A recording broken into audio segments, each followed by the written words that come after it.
I wanted to be here to plead for a firm commitment from the administrator to help my district and my state, given our most recent and terrifying few days last weekend. As you well know, Kentucky was devastated by very crippling storms last weekend. Hurricane-force winds, flooding, multiple tornadoes, including one which left a 90-mile trail of destruction in Kentucky and into West Virginia.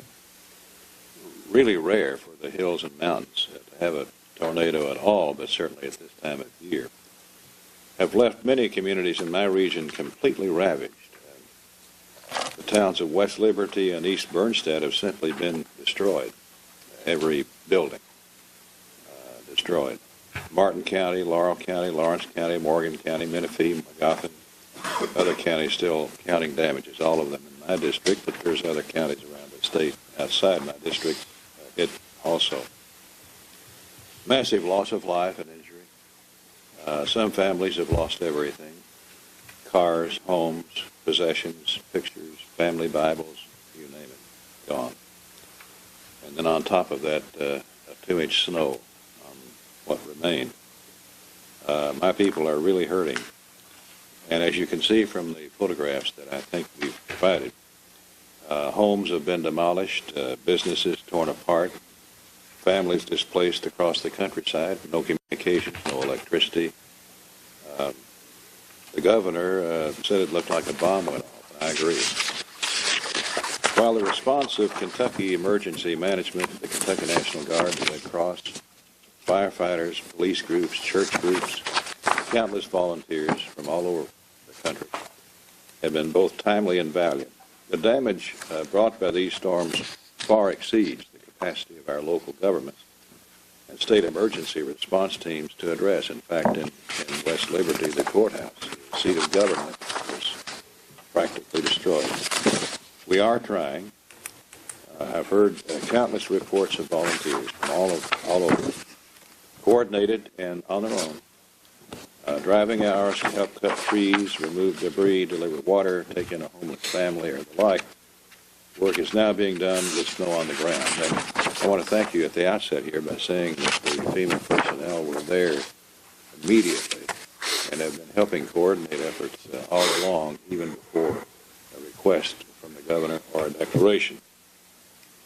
The numbers are staggering. 23 people lost their lives, including 18 in just my district.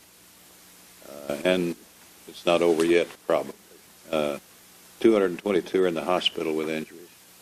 48 counties were affected by the storms. 29 have been declared disaster areas by the governor.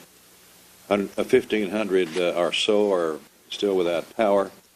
260 without any water service. Almost 400 guardsmen have been deployed to secure the areas hardest hit and clear the routes for emergency responders. As I said, in West Liberty, nearly every building in this county seat has been destroyed or damaged, including the courthouse and city hall. There is no police department or city hall. It will be a set of trailers for the foreseeable future. And while my people are resilient, and they are, they're clearly in need and are overwhelmed.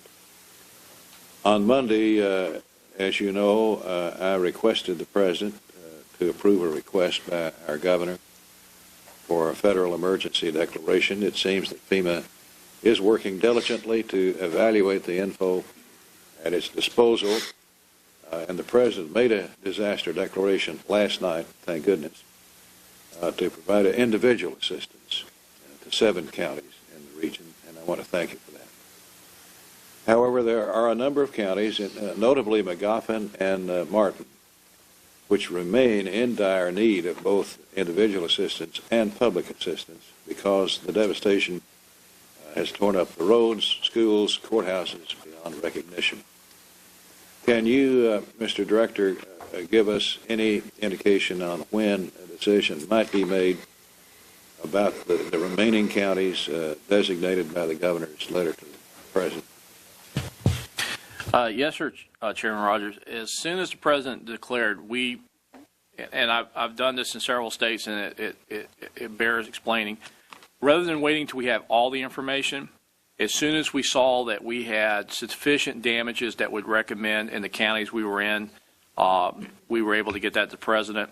The federal coordinating officer that was appointed by the president will be able to add on counties for individual assistance without that going back to the president. So as soon as we can say there's damages warranting it, the federal coordinating officer working with the state coordinating officer will be able to start adding those counties on. And we expect that to be a rapid process of not weeks, but literally within a day or so as we get the information to support it.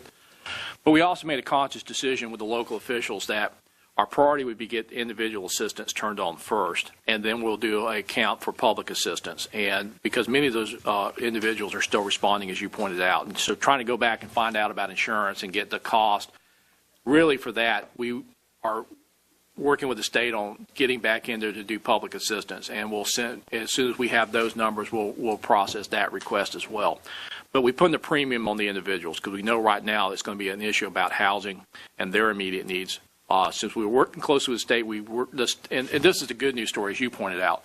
And I think this goes back to some of the investment strategies in Homeland Security dollars. There's a lot more capabilities at the state and local level than we've had before. I was sitting Friday afternoon literally in the FEMA's watch as the tornadoes were hitting, and we knew what was going on as far as the initial impacts. And we were in contact with states and going, we're standing by. If you need it, ask for it. And again, it pointed out the resiliency that states do have these days, that they did not, and they made it very clear, says, you know, we got what we need. We're going to need you for recovery, but we don't have any direct federal assistance for the response. And that was a testament to the local officials, to the volunteers, to the National Guard. So we focus on individual assistance. The federal coordinating officer now will add on those counties where we have damages based upon the request of the state. And as we get the public assistance done, we'll process that. We'll work to get that quickly so we can identify. And, Mr. Chairman, that may also be where we'll turn on some counties. We may still have counties we're still counting in, but we've already exceeded the state's threshold. But rather than wait until they're all done, we'll turn on what we have, and we'll keep counting until we get all the damages identified. Good, good. Well, I can't say anything but praise so far on the effort that FEMA has done. It's an extremely difficult situation because there's no communications. The storms took out the towers for communications, telephones and internet. So it's difficult to even contact the county or the county executive or the mayors.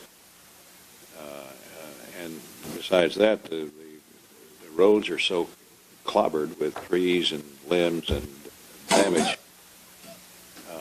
It's been a remarkable thing that we've come this far this quick, but it's a devastating time. And I really appreciate your commitment and your rapid decision making, because that's all important given the time of year it is down there in wintertime.